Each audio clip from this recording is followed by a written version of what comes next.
Channel, beda dari yang lain, kontennya unik selalu bikin pengen nonton. Ya dalam arti kata lanjut naik penyidikan. Kan udah sekarang kan udah lanjut di penyidikan kan?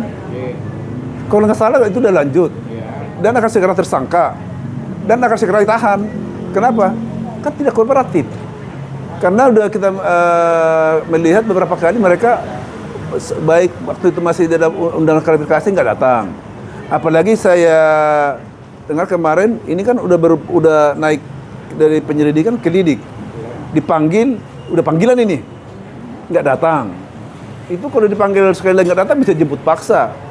Dan biasanya ya, kalau jemput paksa, apalagi misalnya dasar hukumnya yang laporannya itu seperti yang dilakukan oleh laporan daripada Parade Bersatu, Lecumana dan kawan-kawannya itu, ya kan, dari rekan-rekan, ancaman hukumannya di atas 6 tahun, bisa langsung ditahan, udah memenuhi dasar hukumnya. Kan bicara dasar hukum, namun kan kemarin dipanggil memang alasannya agak subjektif atau masuk akal atau enggak, karena kan kuasa hukumnya karena kan dia punya klien ada acara besar yaitu 17 Agustus, makanya dia nggak bisa datang. Tapi banyak netizen melihat di acara TV kok datang, kok di acara pemanggilan penyidik kok tidak datang. Dan lihat itu gimana? Kan panggilannya kan bukan di hari 17 Agustus, kan sebelum 17 Agustus. Enggak, itu kan cuma cari-cari alasan aja. Itulah yang dianggap nanti penyidik menganggap tidak kooperatif untuk mendukung proses penyidikan. Itu akan menjadi salah satu alasan penahanan. Apalagi seperti saya bilang tadi, ini ada laporan salah satu dari Parade Bersatu, Lecumanan dan kawan-kawan, ancaman hukumannya di atas 6 tahun. Masuk barang ini dan kawan-kawannya tahan itu, baru teriak lagi kan. Namun kan dia berkelekar dengan statement yang cara juga masih dipertanyakan, kriminalisasi masuk. Sedangkan orang mencari kebenaran, lo tinggal menunjukin ijazah doang sih, ribet amat. Selesai kalau emang ijazah itu asli, malah dia mau mohon dan minta maaf 1000 kali minta maaf. Nah itu gimana kata-kata? Negara kita kan negara hukum, brother. Itu Pak Resmond, Pak Roy ya, Roy Suryo kan, negara hukum. Ya ikutinlah mekanisme proses hukum sesuai hukum acara, ya kan. Nanti kalau memang di pengadilan, kan kalau nggak salah kan Pak Jokowi sudah mengatakan kalau undang-undang yang memerintahkan dan pengadilan demi kepentingan proses penyidikan, pengadilan memerintahkan untuk saya tunjukkan ijazah asli saya, akan saya tunjukkan katanya. Apalagi yang mau tuntut. Jadi emangnya kalau misalnya kalau Roy Suryo dan kawan-kawan dan Resmond, ngapain harus nunggu ada pengadilan? Lo sekarang tunjukin lo, emangnya lo siapa emang? Makanya kalian siapa kan gitu, bisa memaksa-maksa orang harus tunjukin ijazah aslinya apa tidak, kan nggak begitu. Kalau nanti begitu semua digituin semua orang pejabat kan rusak negara ini. Jadi Bapak Sehat melihat dari kasus dugaan memfitnah ijazahnya Pak Jokowi, melihat dari hukumnya udah ketar-ketir dong seorang tim. Kalau saya bukan lagi ketar-ketir lagi mereka ini.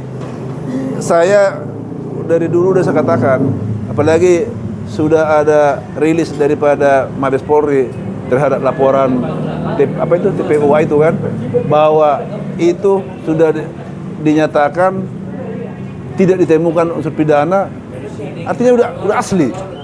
Nah, dia bilang palsu. Ya ini dasar ini udah pasti terbukti, ya kan?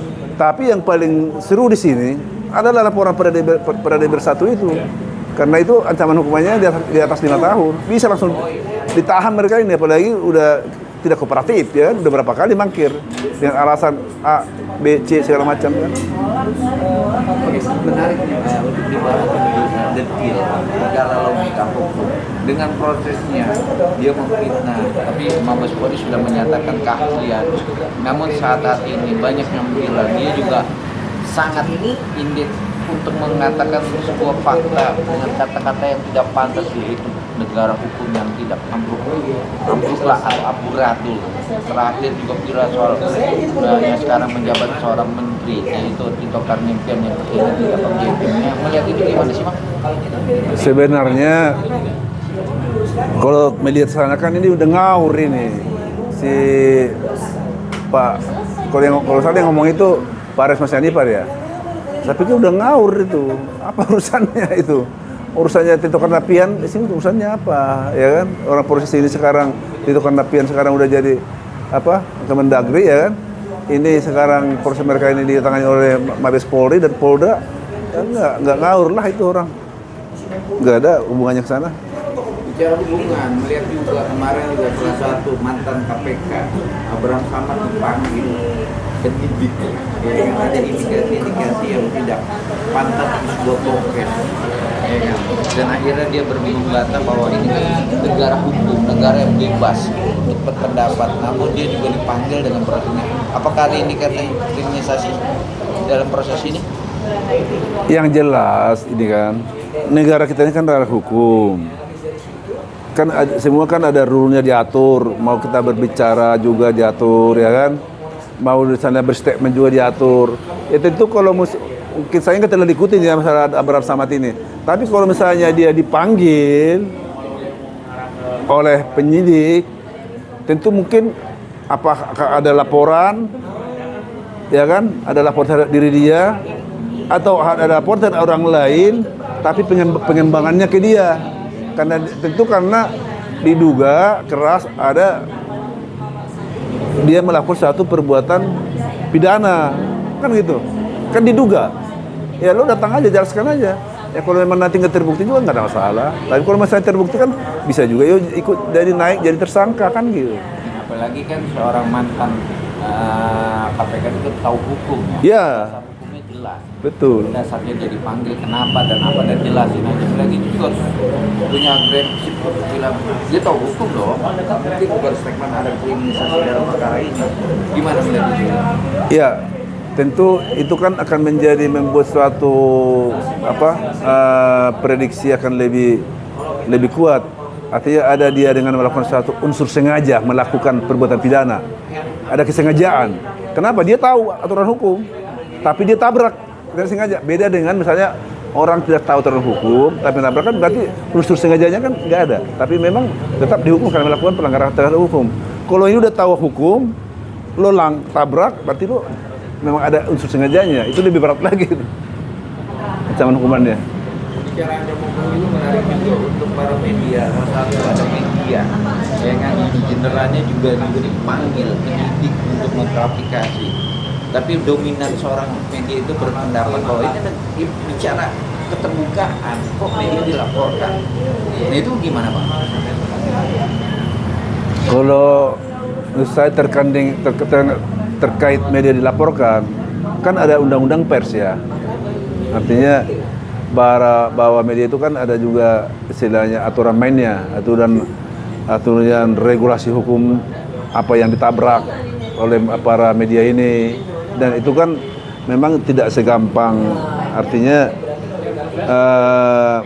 kalau medianya yang itu kan biasanya agak sulit karena media kan satu lembaga media kan. Jadi saya pikir ya tentu orang media kan bisa berlindung dalam undang-undang persnya, kan gitu.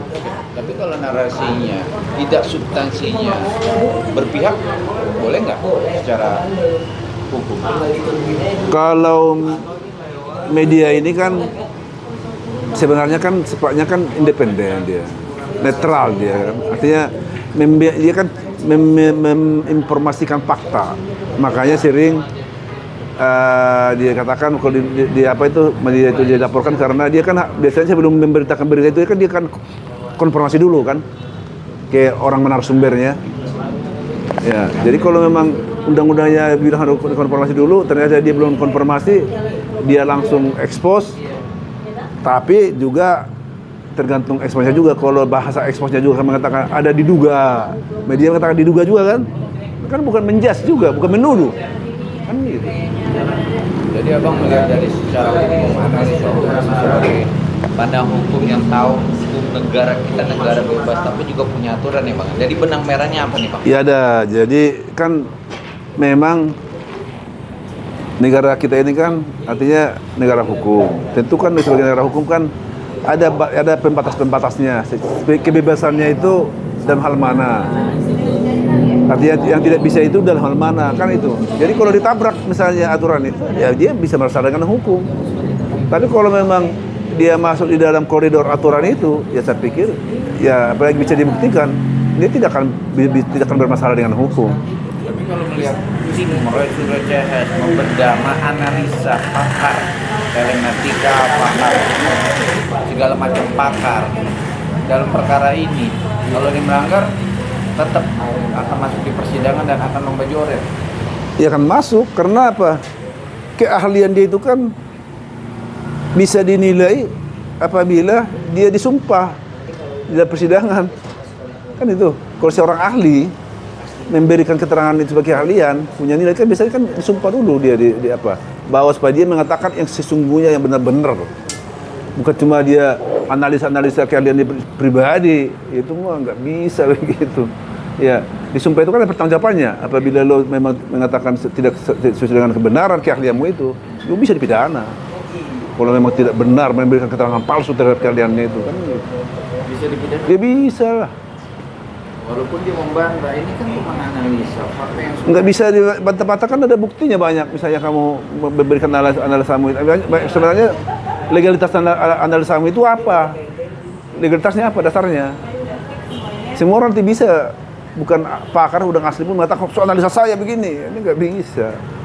Analisa itu kan harus didasari dengan keilmuannya, keahliannya, sertifikatnya dari mana, dan atas dasar apa dia memberikan permintaan siapa, atas dasar apa legalitasnya. Contohnya kalau pengadilan kan jelas ada diminta keterangan ahli, kan jelas itu kan, atas permohonan dari siapa, misalnya dari jaksa penuntut umum atau permohonan daripada terdakwa, dan di pengadilan pun dia diajukan dan udah diperiksa semua sertifikatnya, keahliannya, pengalamannya, layak nggak ini, memang udah betul nggak bisa memberikan diakui keahliannya.